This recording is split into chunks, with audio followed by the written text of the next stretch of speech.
थरे जड़े साधु गोटे गाँ को गले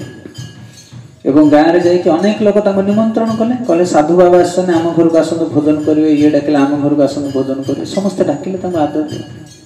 किंतु साधु कहले मु तीनोटी प्रश्न पचारि जे ठीक उत्तर दो मुझे घर को जी जड़े वयस्क लोक धार्मिक लोक आसिक पहुँचले कहले आज्ञा मुझे उत्तर देवी आप आम घर को आस जमींदार लोक गाँव थाइबा लोक साधु प्रथम प्रश्न पचारे कहले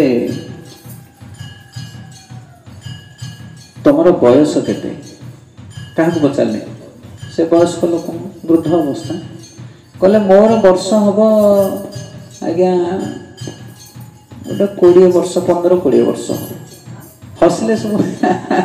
गाँ लोक कहले ये गोटे बुढ़ा लोक हाँ केश पाचिला वृद्ध 70-80 वर्ष बयस कहते 15-20 वर्ष मत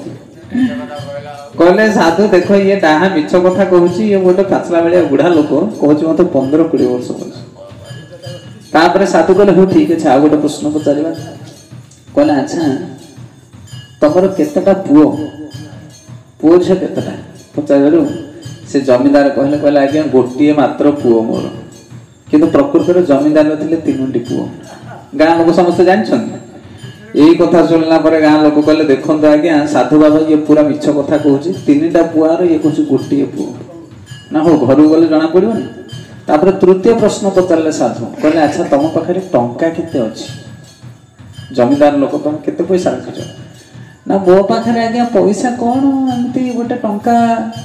40-50 हजार खंडे थी आहरी हसिले लोक कहले अरे जमीदारी घर द्वारा आर कहले नसरे कह 50 हजार ए कथा शुणला साधु कहले सत्यासत्य प्रमाण हम घर को गला एथर कौन कले ना जमींदार आगे आगे गले साधु पछरे पछरे गले गाँ लोक मैंने समस्ते गले जाकि साधुंकर जमींदार घर आगे पहुँचला से प्रथम डाकिले जमींदार बड़ पु कहला अरे बड़ पु कुआड़े जाइछु सुन सुन याडे बड़ पु आसला आम तो अनै देला तापर भितर को पळेला आ आसलानी बापा पाख तापर मझिया पु को डाकिले कहला अरे मझिया पु कुआड़े गलु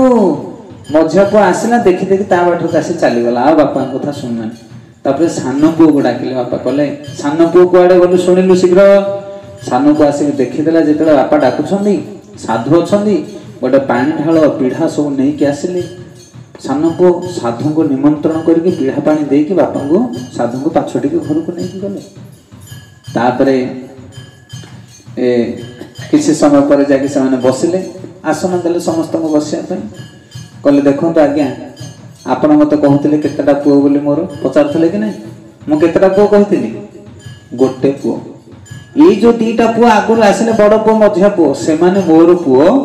नुहति जदि पुओ होता मो कथा शुणी था कि नहीं अरे बोल से एमतीकार 100 पुओ कौरव भाया थे कौन लाभ अच्छे जदि पितामाता सेवा न कर इच्छा को स्वीकार न कर बुझीपारे कह कथा से सी हूँ प्रकृत पुत्र किए न जे पितामाता आदेश को पालन करे से बुढ़ा कहते जमींदार बुढ़ा मोर 3 पुओ थे कौन हम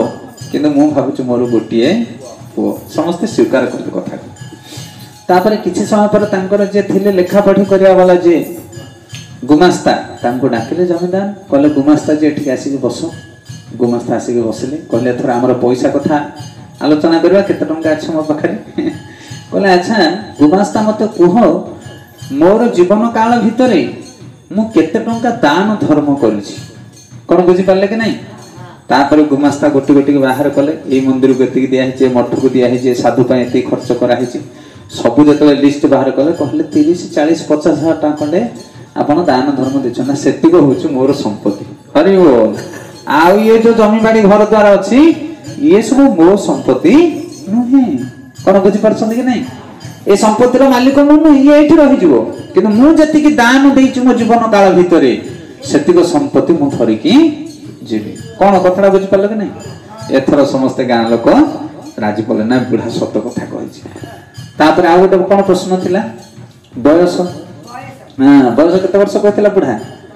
15 वर्ष 20 वर्ष किंतु बुढ़ा बयस केते 70-80 वर्ष एथर गुमास्ता को पचारे कहले गुमास्ता वर्तमान तुम्हें खाता देखिकी कह जे केते दिन काल आम तीर्थ भ्रमण करिचे तीर्थ भ्रमण पुरी जाइए, काशी जाइए, मथुरा जाइए, वृंदावन जाइए, रंगनाथ जाइए, श्रीरंगन जाइए, सब बुली बुढ़ा तीर्थ भ्रमण करुच्ची